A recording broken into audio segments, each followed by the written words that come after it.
209-287, Maria Carolina P. Araulio et al. Petitioners versus Benigno Simeon C. Aquino III et al. Respondents, GR number 209135, Augusto L. C. Hugo Jr. Petitioner versus Florencio B. Abad et al. Respondents, GR number 209136, Manuelito R. Luna Petitioner versus Secretary Florencio B. Abad et al. Respondents, GR number 209155, Attorney Jose Malvar Villegas Jr. Petitioner versus the Executive Secretary et al. Respondents, GR number 209164, Philippine Constitution Association et al. Petitioners versus the Department of Budget and Management and or Florencio B. Abad. Respondents, GR number 209260, Integrated Bar of the Philippines Petitioner versus Secretary Florencio B. Abad. Respondent, GR number 209442, Greco Antonius Beda B. Bellica et al. Petitioners versus President Benigno Simeon C. Aquino III et al.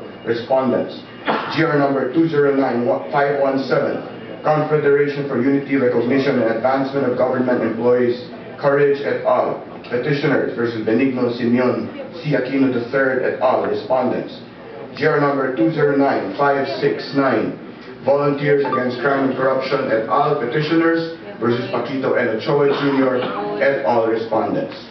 Subject to the views expressed by some justices in their separate opinions, the court en banc, voting unanimously with Justice Velasco on official leave but with his vote left with the Chief Justice, partially granted the petitions for certiorari and prohibition challenging the Disbursement Acceleration Program DAP, disposing of them in this manner, to wit. Let me read the dispositive portion of the court.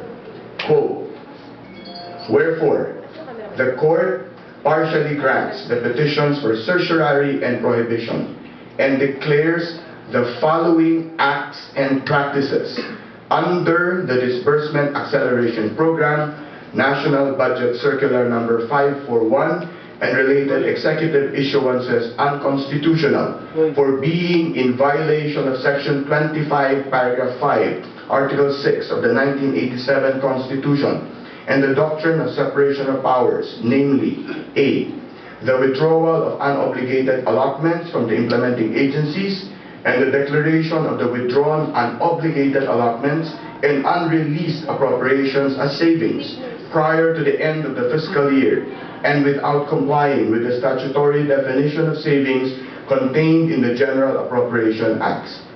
B, the cross-border transfers of the savings of the executive to augment the appropriations of other offices outside the executive.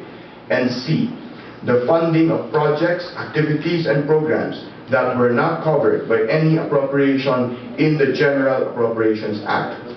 The court further declares void the use of unprogrammed funds despite the absence of a certification by the National Treasurer that the revenue collections exceeded the revenue targets for non-compliance with the conditions provided in the relevant General Appropriations Acts. So ordered, close quote. The justices who have indicated that they will file separate opinions are the Senior Associate Justice Antonio Carpio, Associate Justice Arturo Brion, Mariano del Castillo, Estela M. Pernas Bernabe, and Marvic MDF Leone. That's all I have.